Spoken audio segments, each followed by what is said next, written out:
Vamos a tener la lectura bíblica, porque las cosas que se escribieron antes para nuestra enseñanza se escribieron, a fin de que por la paciencia y la consolación de las Escrituras tengamos esperanza. La Biblia nos revela un mundo de promesas y esperanza. Como cristianos debemos vivir aferrados a esas promesas.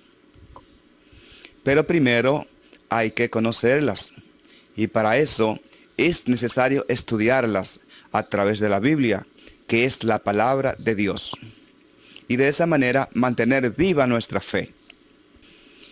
En la Biblia, la palabra esperanza no es simplemente esperar algo, es mucho más que eso.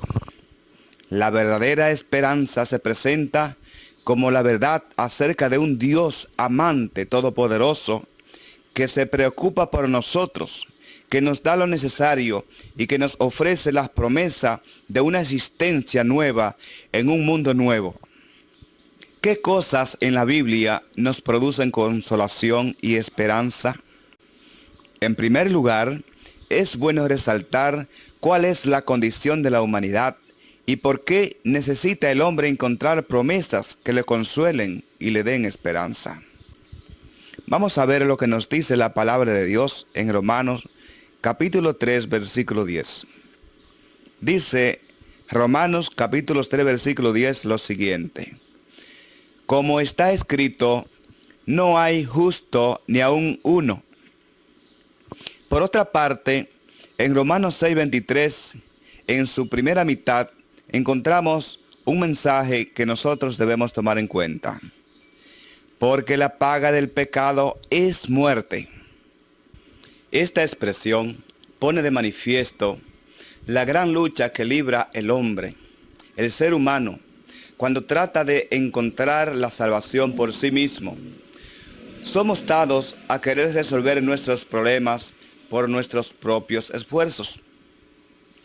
Muchas veces queremos ignorar que hay un Salvador, un Redentor que entregó su vida, derramando su sangre por cada uno de nosotros. Y ese es Cristo Jesús, Señor nuestro.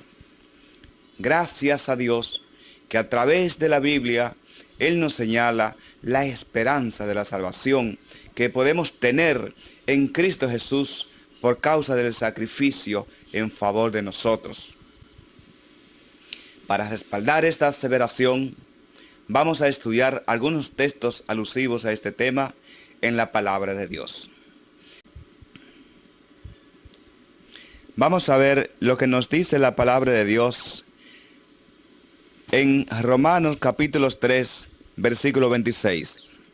Romanos capítulo 3, versículo 26 dice lo siguiente: con la mira de manifestar en este tiempo su justicia, a fin de que Él sea justo, y el que justifica al que es de la fe de Jesús.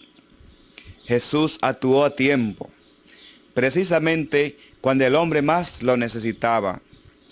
Él quiso manifestar su justicia a favor de todo aquel que espera en Él. Pasamos ahora a ver la primera carta del apóstol Pedro en el capítulo 3, versículo 18, que nos dice lo siguiente.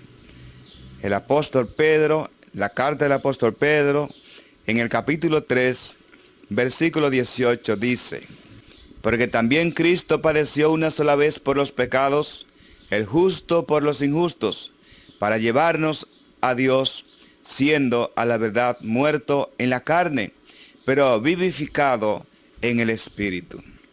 Esto es esperanzador, saber que Cristo, siendo justo, entregara su vida para conducirnos a Dios, haciéndonos morir en la carne, para vivir en el Espíritu, y de esta manera entrar en el reino de Dios.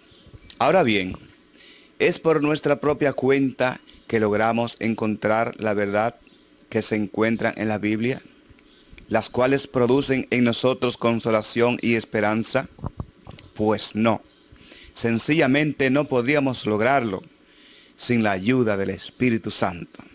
Nuestra condición de pecadores, el vivir una vida entregada a los deseos de la carne, los vicios, las acciones impuras y deshonestas, todas estas cosas influyen negativamente para lograr tal posibilidad. Sin embargo, la esperanza se enciende cuando acudimos a las Sagradas Escrituras y encontramos en el Evangelio de San Juan, capítulo 16, versículo 13, la siguiente afirmación. Vamos a ver lo que nos dice la palabra de Dios en el libro de San Juan, capítulo 16, versículo 13. Pero cuando venga el Espíritu de verdad, Él os guiará a toda verdad. Qué maravilloso es saber que uno de los elementos que integran la deidad, el Espíritu Santo, se presta para lograr que los que estén dispuestos sean conducidos a la verdad. Por medio de ella, encontrar el camino que conduce a la vida eterna en Cristo Jesús, Señor nuestro. Es por eso que cada uno de nosotros debe estar bien claro y tener bien presente lo que nos dice el Señor a través de la segunda carta del apóstol Pablo a Timoteo, en el capítulo 3, versículos 16 y 17. Dice lo siguiente: toda la Escritura es inspirada por Dios y útil para enseñar, para redarguir, para corregir, para instruir en justicia, a fin de que el hombre de Dios sea perfecto, enteramente preparado para toda buena obra.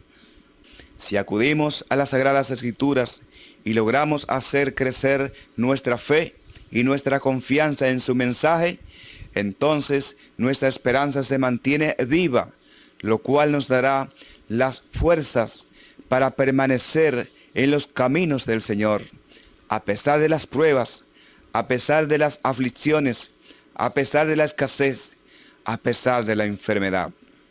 Por tanto, acojamos en lo más íntimo de nuestro ser aquel sabio consejo que el Señor nos envía a través del apóstol Pablo y que lo encontramos en la carta a Tito, en el capítulo 2, versículos del 11 al 14, el cual reza de la siguiente manera: porque la gracia de Dios se ha manifestado para salvación de todos los hombres, enseñándonos que renunciando a la impiedad y a los deseos mundanos, vivamos en este siglo sobria, justa y piadosamente, aguardando la esperanza bienaventurada y la manifestación gloriosa de nuestro gran Dios y Salvador Jesucristo, quien se dio a sí mismo por nosotros para redimirnos de toda iniquidad y purificar para sí un pueblo propio, celoso de buenas obras.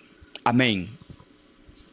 La gran esperanza para nosotros es que Cristo Jesús, aquel que creó todas las cosas, el cielo, la tierra y el mar, ese Jesús cargó sobre sí la penalidad por nuestros pecados. ¿Y cuál es la penalidad del pecado? La Biblia dice que la paga del pecado es muerte, pero la dádiva de Dios es vida eterna en Cristo Jesús. Por eso Cristo murió en lugar nuestro, para darnos vida eterna. ¿Qué otra cosa puede crear esperanza y consolación en nosotros? Que el Señor nos bendiga y nos guarde y haga resplandecer su rostro en cada uno de nosotros y ponga en nosotros paz.